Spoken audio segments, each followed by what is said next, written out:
Hello viewers, feel the fear के fear podcast में आपका स्वागत है। हम आपको ऐसी स्टोरीज सुनाएंगे जिसे सुनकर आप डरने पर मजबूर हो जाओगे। तो ईयरफोन्स लगा लीजिए और अपनी आंखें बंद करिए और सुने हमारी आज की कहानी, लापता। मुंबई शहर, जिसे कहा जाता है द सिटी ऑफ ड्रीम्स, एक ऐसा शहर जो कभी नहीं सोता। लेकिन अगर आप मुंबई में रहते हो तो आप ये बात जानते होंगे, मुंबई में दिन में जितनी चहल पहल होती है, रात में उतना ही सन्नाटा होता है। जहाँ दिन में सड़कें गाड़ियों से भरी होती है, वहीं रात में मुश्किल से 2-3 गाड़ियाँ हर मिनट गुजरती है। और मुंबई की तो कुछ ऐसी जगह भी है जहाँ रात में एकदम सन्नाटा होता है, ना ही कोई गाड़ी गुजरती है, ना ही कोई इंसान। और ऐसी ही एक सुनसान सड़क पर विद्या अपनी लेट नाइट शिफ्ट कंप्लीट करके ऑटो का वेट कर रही थी।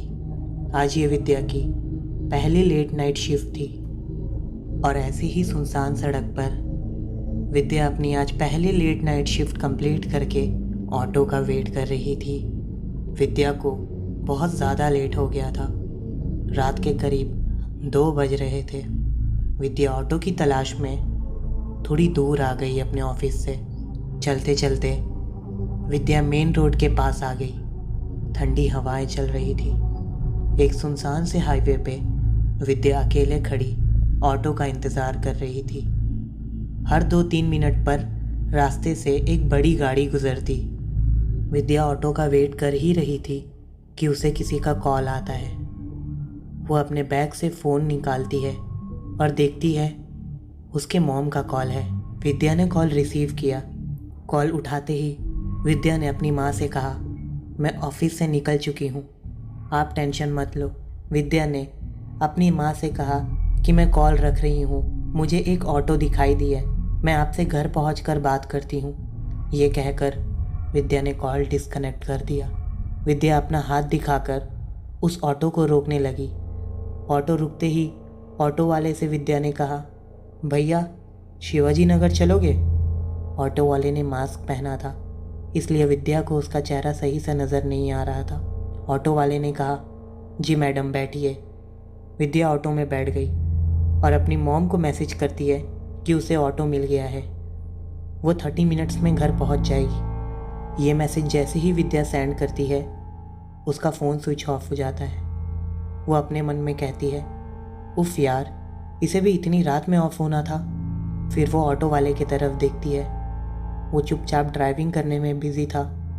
विद्या बाहर की तरफ देखती है तो बहुत ज़्यादा अंधेरा था। कुछ ही मिनट में ऑटो हाईवे से एक सुनसान रोड की तरफ टर्न होती है।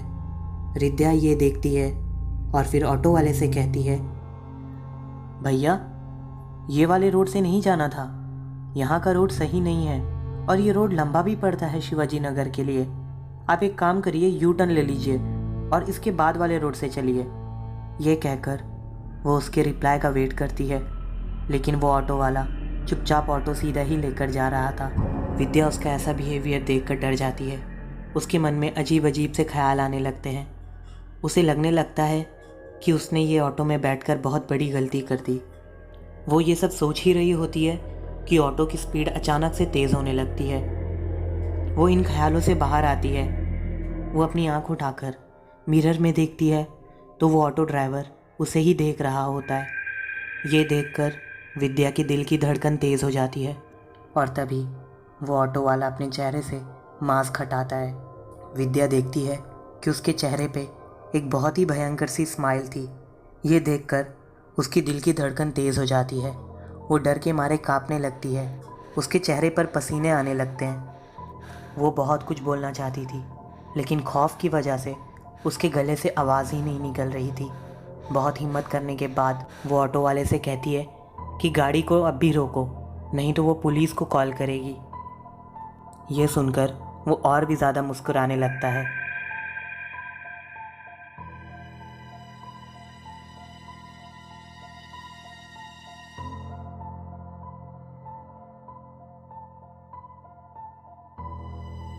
उसकी ये स्माइल देखकर विद्या और भी डर जाती है। उसके मन में ख्याल आता है कि वो ऑटो से जंप कर ले, लेकिन अगर वो ऑटो से जंप भी करती तो वो रिक्शे वाला रिक्शे की मदद से उसे वापस से पकड़ लेता। विद्या का अब डर से हाल बुरा हो जाता है। विद्या खुद को संभालने की कोशिश करती है और फिर से हिम्मत करके उस ऑटो वालों को पीछे से मारने लगती है। वो कहती है, ऑटो रोक वरना मैं तुझे मार डालूंगी। मैंने कहा ऑटो रोक। फिर वो ऑटो वाला ऑटो को रोक देता है। विद्या तुरंत ऑटो से उतरती है और देखती है वो एक जंगल के बीचों बीच अनजान सड़क पर खड़ी है। वो तुरंत जंगल में भागने लगती है। विद्या बार बार पीछे मुड़ मुड़ कर देखती है कि कहीं वो पीछे आ तो नहीं रहा, पर उसे पीछे कोई नहीं दिखता। वो आगे भागती रहती है और एक बार जब विद्या वापस पीछे पलट कर देखती है तो उसे कोई नहीं दिखता, और जब वो आगे देखती है तो उसका सर एक पेड़ की डाली से लड़ जाता है और वो पीठ के बल गिर जाती है। विद्या को सब धुंधला सा दिखाई देने लगा था। रात का वो काला आसमान और जंगल के बड़े बड़े पेड़, सब कुछ उसे धुंधला धुंधला सा दिखाई दे रहा था और विद्या बेहोश हो गई। अब आगे विद्या के साथ क्या होगा? क्या वो इस जंगल से बाहर निकल पाएगी या फिर वो रिक्शे वाला उसे ढूंढ लेगा? आगे की स्टोरी जानने के लिए हमारे चैनल को सब्सक्राइब कीजिए। कमेंट में ज़रूर बताइए आपको लापता स्टोरी का पहला पार्ट कैसा लगा।